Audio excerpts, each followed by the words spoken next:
रसोई घर की लाइन ऑन करते हुए रिया ने अपने पति से कहा, आप चेंज कर लो, मैं आपके लिए खाना लगा रही हूँ। विनय ने बेटियों के कमरे का दरवाज़ा खोलकर उन्हें सोते हुए देखा और धीरे से दरवाज़ा बंद कर दिया और कहा, नहीं, रहने दो, मैं खाना खाकर आया हूँ।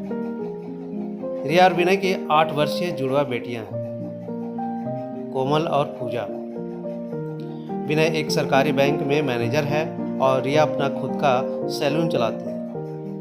कुछ मिलाकर उनका एक संतुलित सुखी परिवार है। लेकिन पिछले कुछ समय से विनय के व्यवहार में बदलाव आया था। वह अब अक्सर देर रात घर आता था और हमेशा बाहर ही खाना खाकर आता था।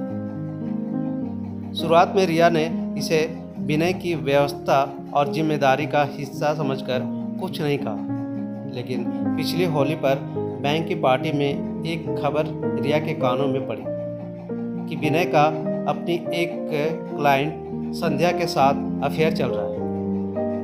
पहले तो रिया को विश्वास नहीं हुआ, पर विनय के बदले व्यवहार ने उसे सोचने पर मजबूर कर दिया। एक सख्त निर्णय लेकर रिया ने गहरी नींद सोने की कोशिश की।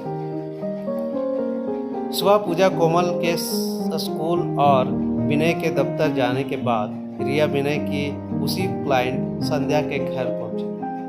रिया ने अपना परिचय दिया और अंदर आने की अनुमति मांगी। संध्या ने रिया को बिठाते हुए कहा, देखिए रिया जी, मैं नहीं चाहती कि यहाँ कोई बखेड़ा हो। आपको जो भी बात करनी है आप विनय से कीजिए। रिया ने कहा, जी संध्या जी, मैं विनय से बात करूंगी, पर पहले आपके विचार तो जान लो। संध्या ने गहरी सांस लेते हुए कहा, रिया जी, मैं और विनय 5 साल पहले एक आधिकारिक कार्य की वजह से मिले थे। लगातार होने वाली मुलाकातों के दौरान हम एक दूसरे के बहुत नज़दीक आ गए।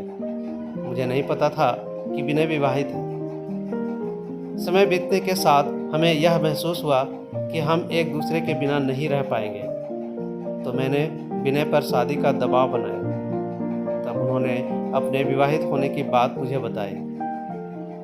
रिया जी, मैं प्रेम में इतनी विवश हो गई थी कि मैं विनय को अपने विवाहित होने के बाद भी सहर्ष अपना लिया था। अब हमारा 3 साल का एक बेटा है। प्रथम जो सच था मैंने वह आपको बता दिया। मैं विनय को हर रूप में अपनाए रखूंगी, बाकी मैं आप पर छोड़ देती हूँ। रिया चुपचाप घर आई। मन में उथल पुथल निर्णय उसे ही लेना था। संध्या ने विनय को बस बता दिया था। आज विनय जल्दी ही घर लौट आया। वह सहज रहने की कोशिश कर रहा था। रिया शांत थी। उस चुप्पी को तोड़ने की कोशिश में विनय ने रिया के सामने बाहर डिनर का प्रस्ताव किया।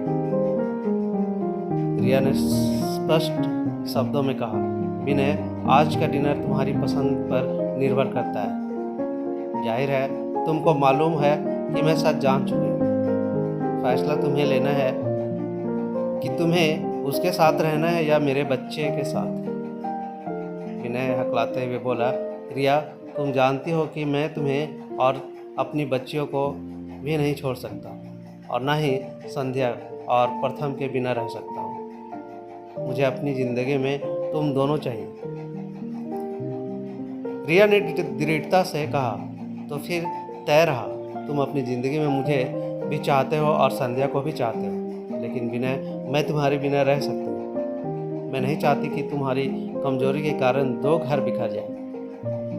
4 लोग मुझे बेचारी और संध्या को दूसरी औरत और ना जाने क्या क्या कहें। मेरी बच्चियों को जीवन भर लोगों की हिकारत सहनी पड़े और प्रथम को नाजायज औलाद का ताना। संध्या की नज़रों में मैंने तुम्हें खोने की बेबसी और डर देखा है, पर मैं इतनी कमज़ोर नहीं कि जिस घरौंदे को मैंने पल पल बुना है उसे यूं ही बिखर जाने दूं। विनय, तुम इस घर में केवल आज की रात ही रह सकते हो। कल तुम्हें यहाँ से हमेशा के लिए जाना होगा। तलाक के कागज़ तुम तक जल्द ही पहुँच जाएंगे। और हाँ, तुम्हें अपने बच्चों से मिलने में मैं रोकूंगी नहीं, पर उनकी सारी जिम्मेवारी अब मेरी है। आज से मेरे घरौंदे की सुरक्षा की जिम्मेवारी सिर्फ मेरी है। यह कहकर रिया कोमल और पूजा के कमरे में चली गई। विनय मूक दर्शक सा खड़ा उन पलों को याद कर रो रहा था जब उसने संध्या और रिया दोनों को धोखे में रखकर अपनी ही घरौंदे की बुनियाद कमजोर कर दी थी।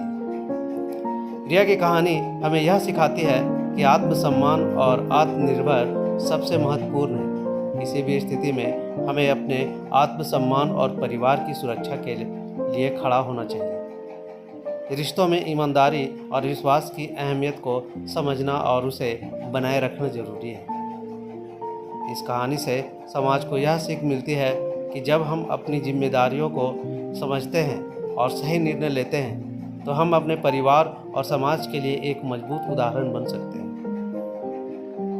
तो ये थी एक पति की बेबस कहानी जो कि दो पत्नियों के साथ संबंध थे।